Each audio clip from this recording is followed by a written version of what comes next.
Hello everyone. So we are in the garage today and we are doing another DIY project, and we are changing the oil in a 2014 Jeep Wrangler.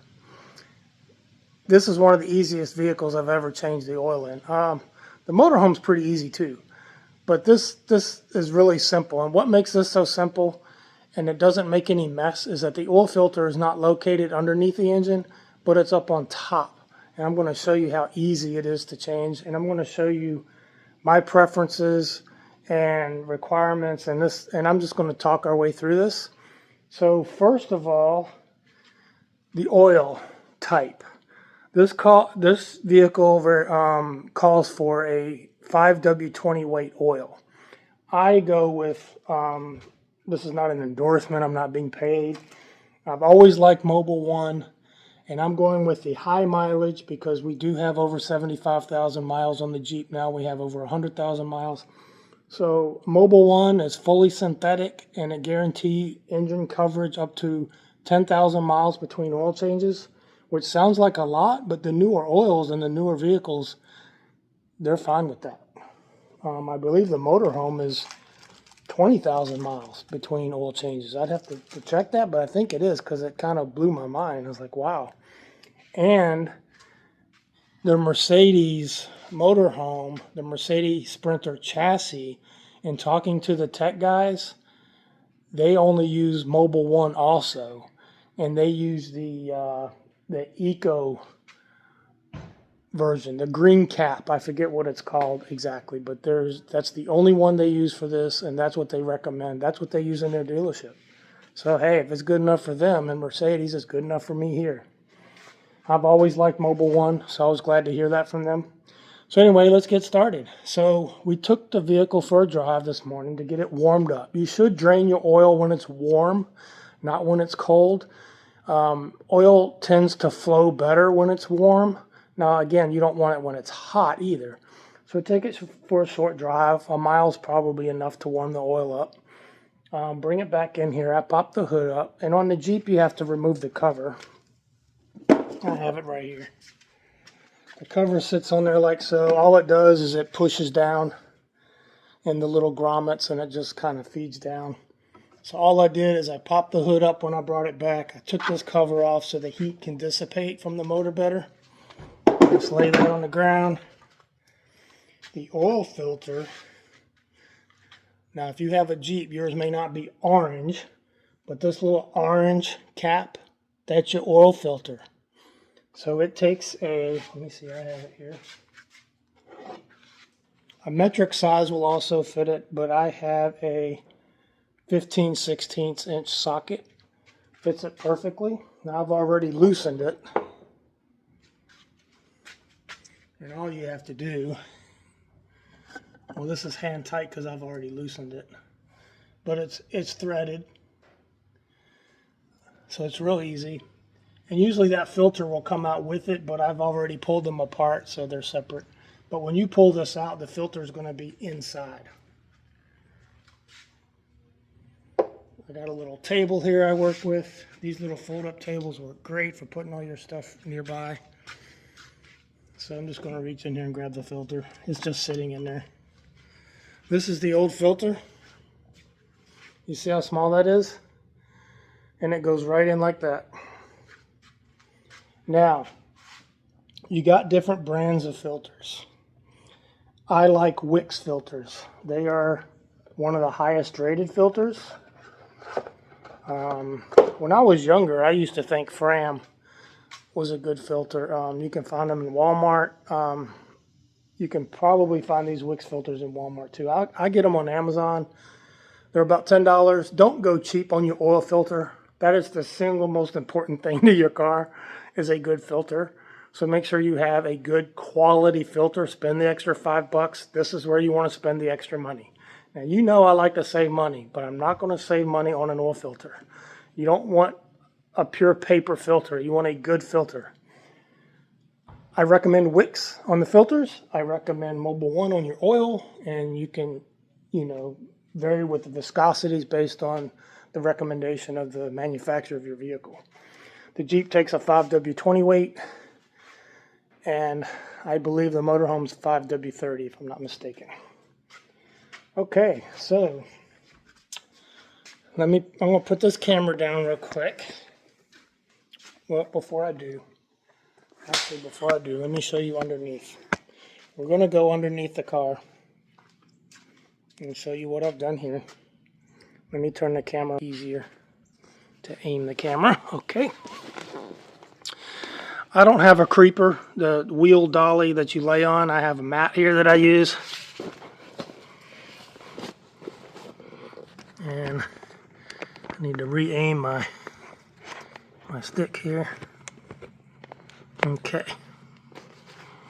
I'm going to crawl up under here with you. Okay. Here's my oil pan. And see right there? That's the vehicle's oil pan right there. So I've already removed the plug.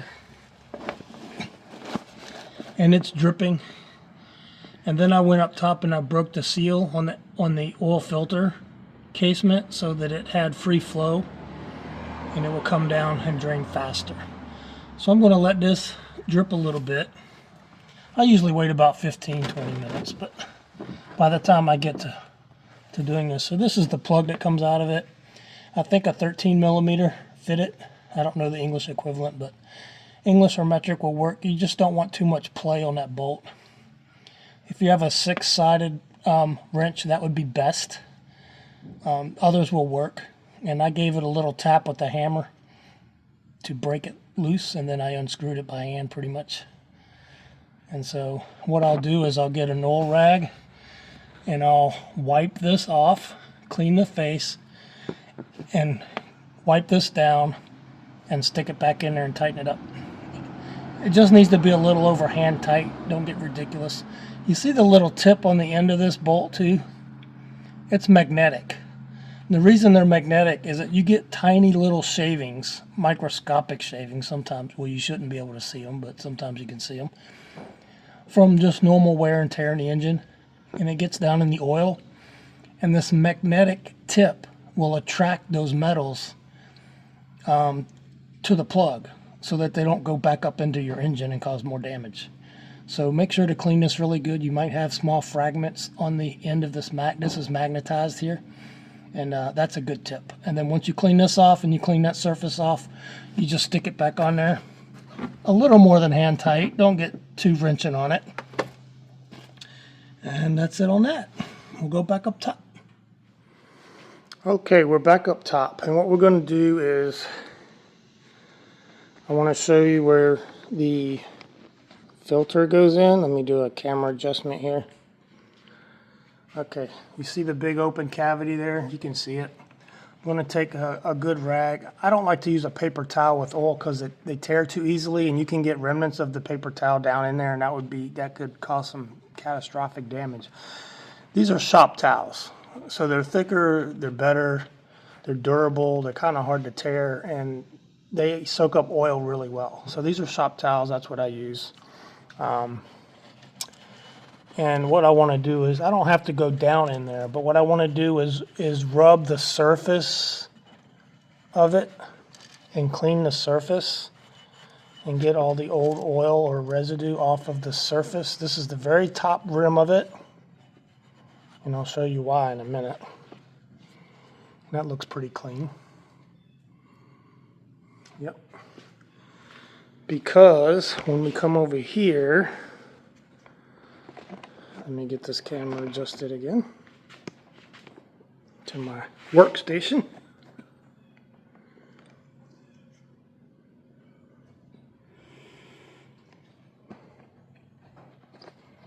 Okay. So,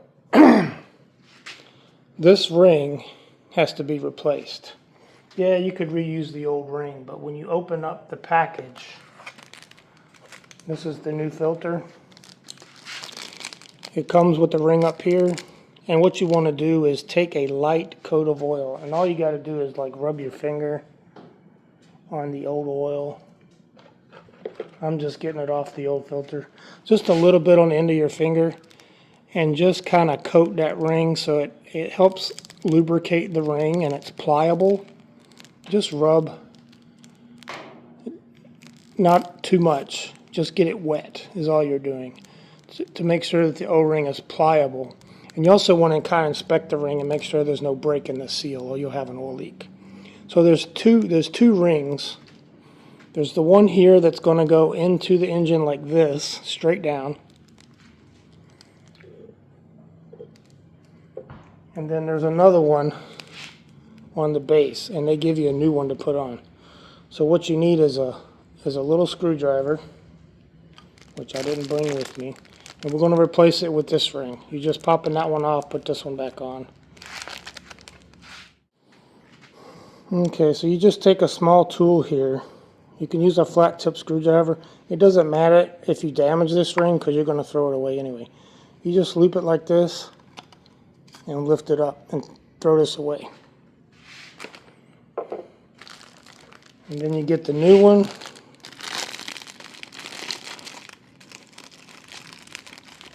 Open it up.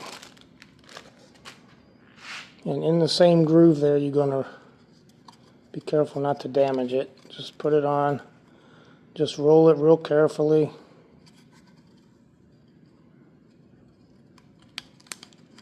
All the way down till it sits right there. And then once again, make sure it's in the groove good.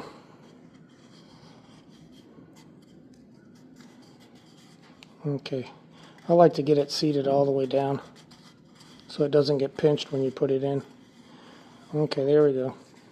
Alright, I'm going to take a little bit of oil once again, just a little bit on the end of your finger, and just kind of rub it all the way around to lubricate that ring so that it gets a proper seat.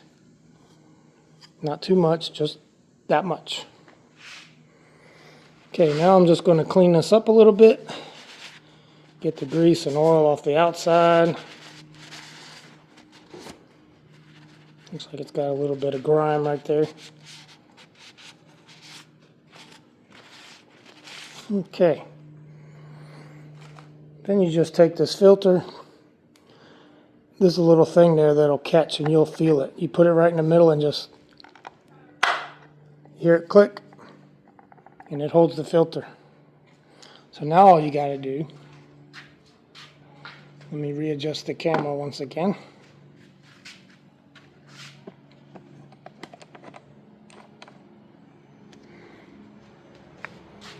Whoop. Whoop, I dropped you. Okay, there we go. And then all you do, and this is why it's so easy, you just stick it in the hole there,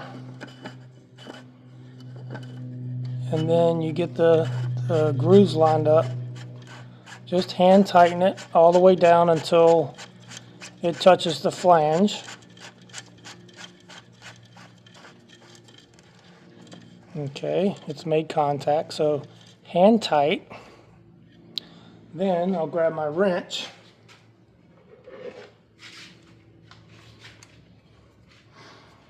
Now, I don't know what the specified number of foot-pounds is for this filter, and you can look that up.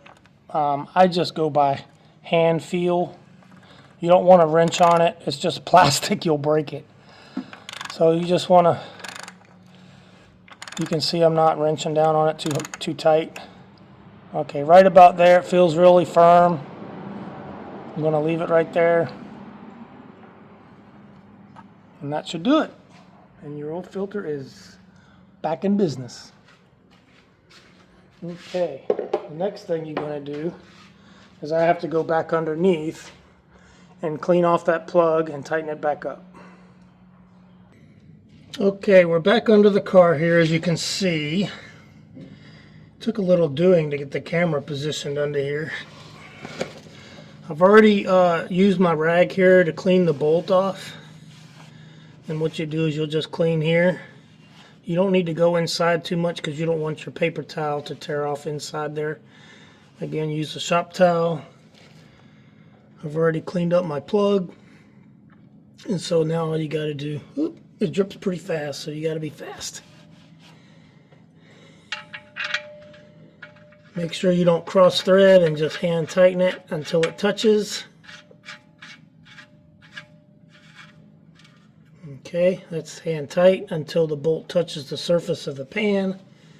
You can give it another wipe in case drip got away from you. And I'll take my 13mm wrench, and this doesn't have to be overly tight either. Just pretty much hand tight. And that should hold that. And we're going to test it all. And I'll show you how to do that. And then we still got to put oil in the engine. Don't forget to do that. So make sure you put your plug back before you start putting in oil, or it's just going to run right out into the pan. So plug is back in, the filter is back in at the top, and now we're ready to put oil in the engine. Okay, next we're looking to put oil in the engine. So right now there's no oil in there. So of course you don't want to start it up yet.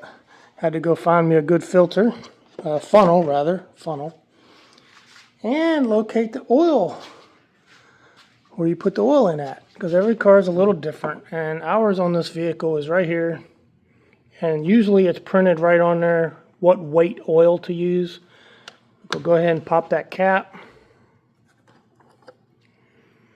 Okay, and you can see it says right on there SAE W20. You can also look it up on your phone. And something to think about. If your funnels have been stored for a while like ours have, you want to make sure there's no debris in there. It's going to get in your engine. And I did notice some cobwebs in there, so I took my handy dandy oil rag and kind of cleaned that out.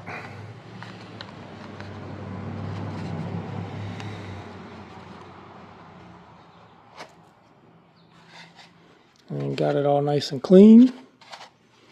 And now I'm going to, sometimes the oil will rise up in here, and so you want to get this whole thing pretty clean. You don't want that dirty stuff going down in your engine. And once you get it pretty clean there, then you can go ahead and position it. See if I can put you guys in a place here where you can see what I'm doing. Alright, the next thing you need to know is how much oil does your vehicle take? This takes 6 quarts when you're changing your filter. And I never change my oil without changing my filter. You might as well change your filter while you're at it. The filter is the most important part. So I place it in there so it'll sit and hopefully not tip over. I still got some stuff down in there. Okay.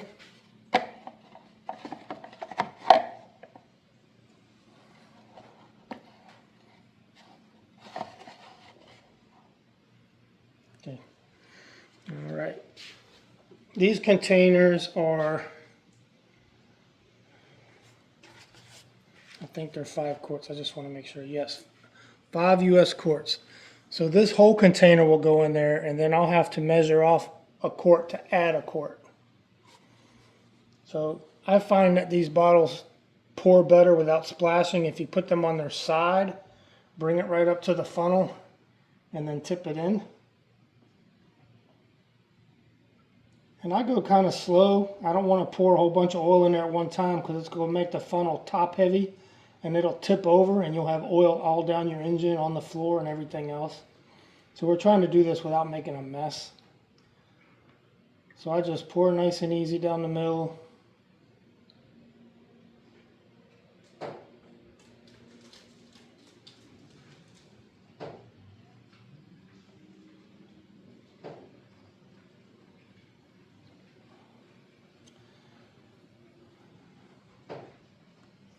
Now once I get it to where there's only a little bit left, trying to hold that funnel too because it wants to rotate on me. Okay, now we're down to the last little bit. Now I like to get every little bit out because this oil is not cheap. So I'll tip it and kind of just lean it against the hood there so it doesn't fall, and just let it rest there. While it's doing that, I will open this other oil container and get it ready to pour some added. It needs another quart. Another thing I like to do too is I like to clean off the dipstick. Even though I know I'm putting 6 quarts in there. And don't forget your oil filter is going to take some oil. Now it's not a container type oil filter that it sits in the oil filter, so you should get a pretty good reading without having to start the engine and get the oil into the filter. I just like to clean the dipstick off from the old oil. Stick it back in there so it registers all with the new oil. And then that's pretty much it. I'm going to get some more oil in there and continue on putting oil in the engine. Okay, we finished putting the 5 quarts in the vehicle and it requires 6. So what we're doing here is I brought the 2 containers over here. There is a little measurement on here. Sometimes it's hard to see, but in the right light you can see that I emptied this one into my empty container I just emptied. So I brought it down to 4 quarts, and that puts exactly 1 quart over here, as you can see there, if I get my hand out of the way.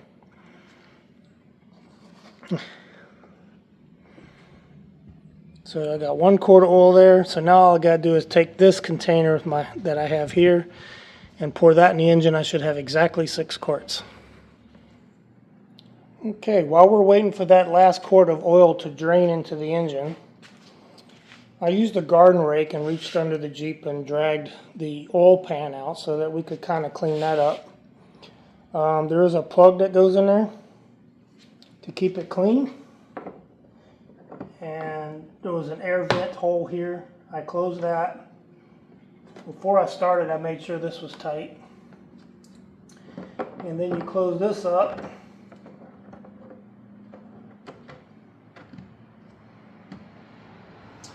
And then you take a paper towel and you can wipe this out. And that's it. That contains the oil. So now you can take it to a place that accepts oil. And Walmart's usually work good for us. They let you dump the oil into their oil drums. And that can go right into the back of the Jeep like that, or it might even fit in the back of the car. Next time you're out, you run by Walmart, dump your oil. And then when you go to dump it, you would just dump it from this spout right here, and then there's no oil residue. And we have no oil on the floor, no oil going down the side of the engine. We didn't jar any oil at all. So I would call this a success. Okay, I just checked the oil dipstick, and what you're looking for is for the oil to fall in that range somewhere. If I can get it to zero in.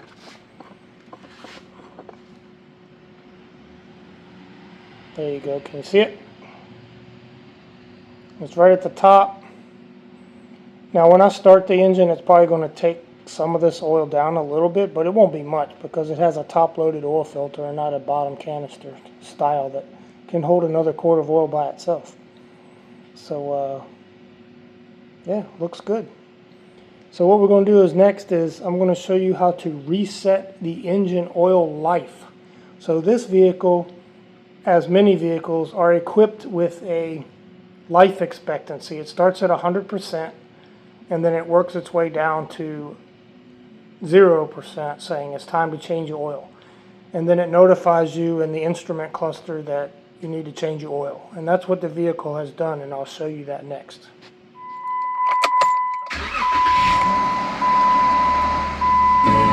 Okay, we're starting the engine up. Turn the radio down there. So it says change oil soon. So we just changed it. I want it to run just a few seconds to get it nice and warm and the oil moving around in there.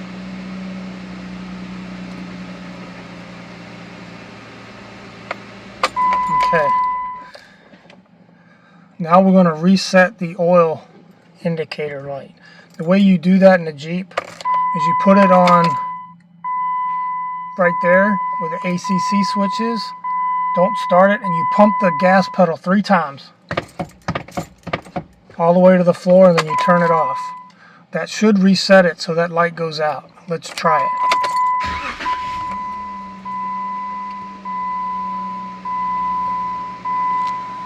me shut my door here.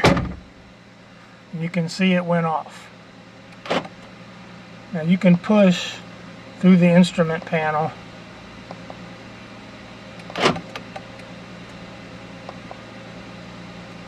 Tire pressure.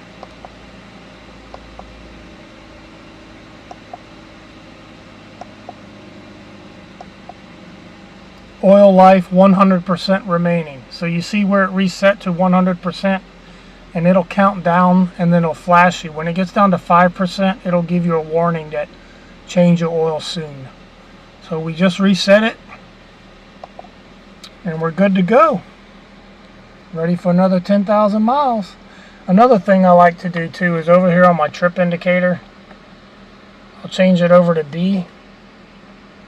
And we had 5,600 miles on that oil change, and I'll reset this one, and that's my oil change. I use trip B as my oil change indicator, so I know how many miles I put on it on that last. Now we were up in Alaska with this oil, so it's been a while since we've changed it. It has 113,000 miles, and then I usually run it on trip A, so I know how many miles I have to go on this tank of gas, and then I reset that every time I fill up. And that's it. The last thing we want to do is check for oil leaks. Look around that filter cap. See if you got any leaks down there. I'm not seeing any. And then go underneath the vehicle while it's running, because that's when you have oil pressure. There's no oil dripping. Nothing on the ground. Looks good. Alright, so we have just completed another DIY project, changing the oil in a 2014 Jeep Wrangler. I hope you learned something. Maybe you don't do it the way I do it, and that's perfectly fine. The most important thing is have a good oil filter in there. Change your oil regularly when the vehicle calls for it to be changed. You treat it right, and it'll treat you right. Thanks for joining us here at Matter Mayor's Adventures, where there's always another adventure right around the corner. See you guys.